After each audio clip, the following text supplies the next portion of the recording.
जय जिनेंद्र दोस्तों, नमस्कार। मन की बात के इस एपिसोड में आज मैं वो रहस्य बताने वाला हूँ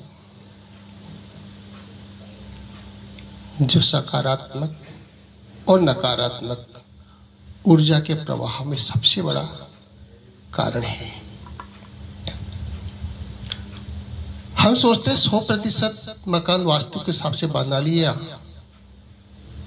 इसके बाद में हमें लाइसेंस मिल गया सब कुछ करने का। 100% वास्तु के हिसाब से मकान बनाने के बाद में ये प्रमाण पत्र मिल गया कि अब आप जीवन भर सुखी रहोगे, दुखी नहीं रहोगे। विचार खोटे रखोगे तब भी सुखी रहोगे, ऐसा नहीं है। सोच गंदी रखोगे तब भी सुखी रहोगे, ऐसा नहीं है। ऊर्जा एक दूसरे के संयोग से नकारात्मक या सकारात्मक उत्पन्न होती है।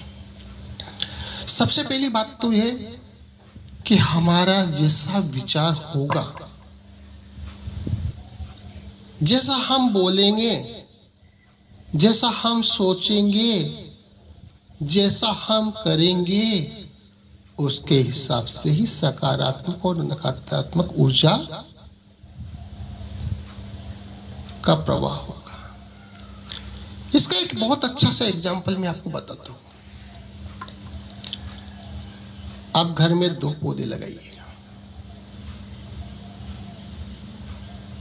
2 अलग अलग गमलों में, दोनों एक दूसरे से विपरीत स्थान पर थोड़ी दूरी पर लगाइएगा। दोनों को रोज पानी दीजिएगा। एक पौधे के पास में बहुत प्यार से पानी दीजिएगा, प्रेम से पानी दीजिएगा, उसके फलने फूलने की कामना के साथ पानी दीजिएगा, स्नेह के साथ में। दूसरे पौधे के पास में आप चिड़चिड़ापन होकर के, गुस्सा होकर के, झल्लाहट होकर के, गालियां बकते हुए, क्रोध में आकर पानी दीजिएगा। महीने भर बाद, 2 महीने बाद, 3 महीने बाद दोनों पौधों को आप देखना, आपको परिवर्तन साफ दिखाई देगा। जिसको आपने बड़े प्रेम से अच्छी अच्छी मीठी मीठी बातें करते हुए, भगवान के भजन गाते हुए, गुणगान गाते हुए प्रेम से आपने पानी सींचा था, उसको देखना, उसकी ग्रोथ अच्छी मिलेगी। दूसरे पौधे को देखना जहां पर आपने क्रोध, ईर्ष्या, झंझलाहट, अशुभ परिणामों के साथ में आपने पानी दिया था, उसकी ग्रोथ नहीं मिलेगी। बल्कि हो सकता है कि पानी देने के बाद भी वह पौधा सूखता चला जाए। आपको प्रमाण मिल जाएगा। ठीक उसी प्रकार से अगर हम घर में प्रेम के स्थान पर नफरत,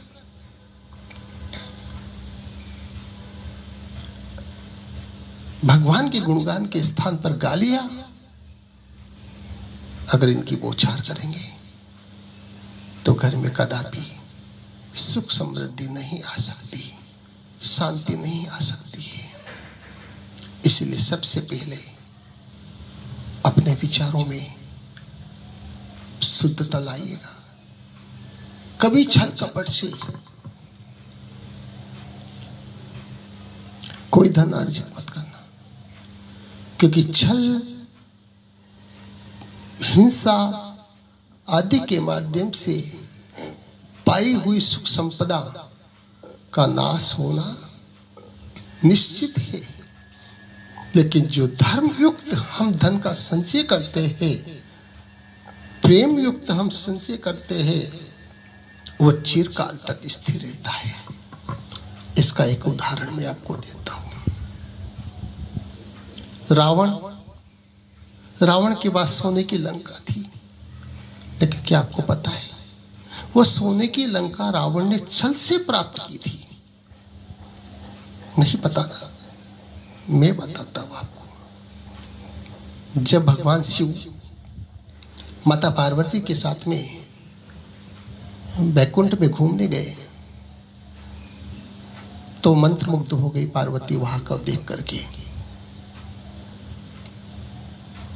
वहां की चकाचौंध देख करके।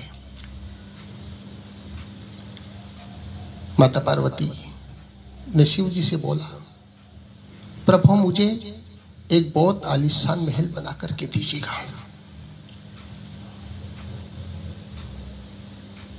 जो संसार में कहीं पर भी ना हो, ऐसा बहुत सुंदर महल मुझे बना करके दीजिएगा।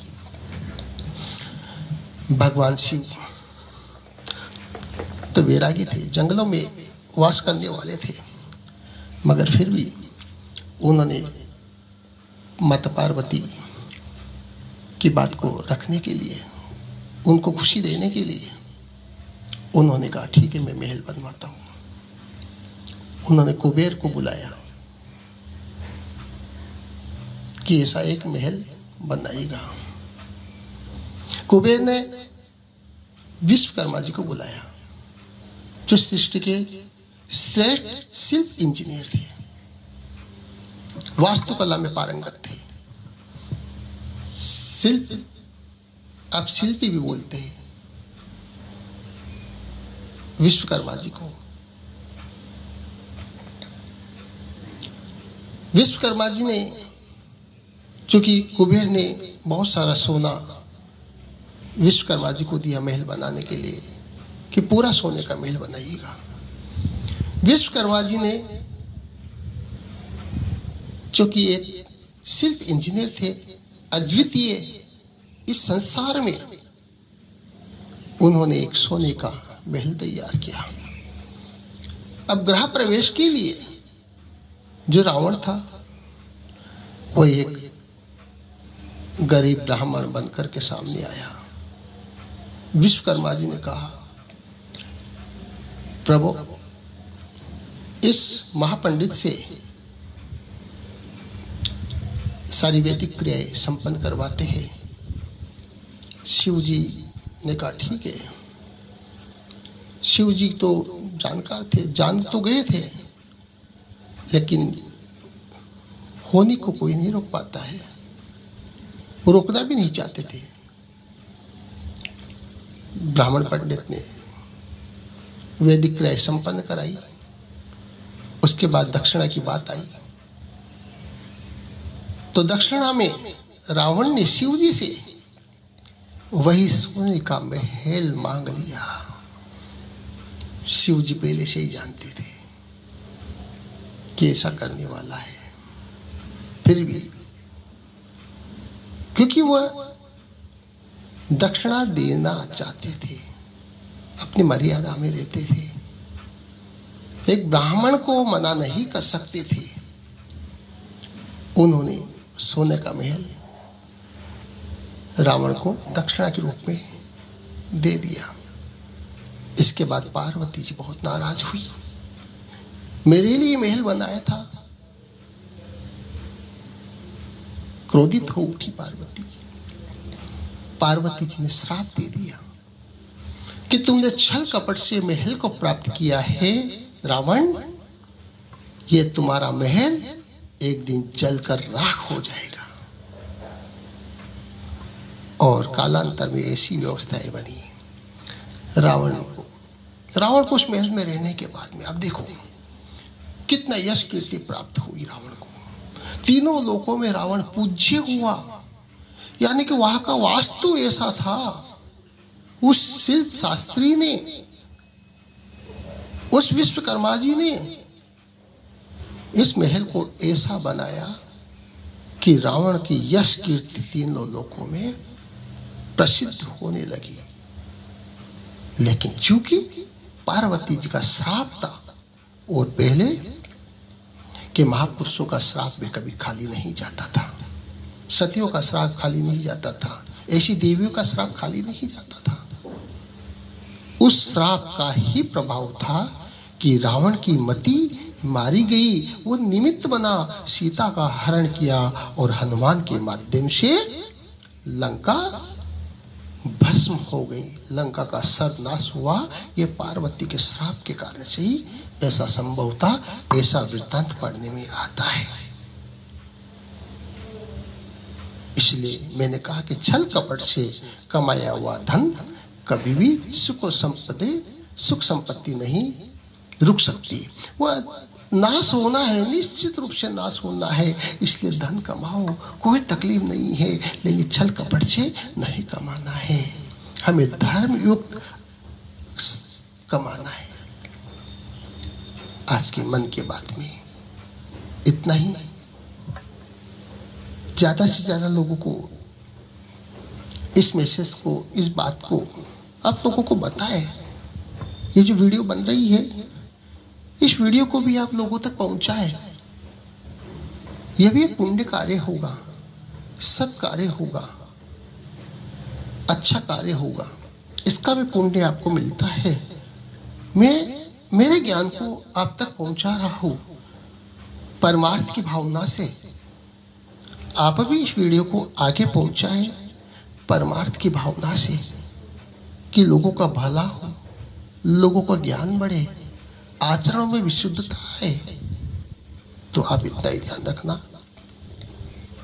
कि सबसे पहले अगर आपको अपने घर का वास्तु सही रखना है तो मन प्रसन्नता के साथ में अच्छा व्यवहार, अच्छा आचरण उस घर में रहने वालों का होना चाहिए। लेकिन अगर आचरण बिगड़ा, विचार बिगड़े, क्रियाएं बिगड़ी, तो फिर उस घर में नकारात्मक ऊर्जाएं प्रभावित होने लगेगी और उस नकारात्मक ऊर्जा के प्रभाव में आकर के हमारे जो मन मस्तिष्क है वह गलत डिसीजन लेने लगेगा और गलत डिसीजन लेने के कारण से हमारे जीवन में तकलीफें बढ़ती चली जाएगी। अगले एपिसोड के लिए फिर से तैयार रहेंगे। जब तक जय हिंद।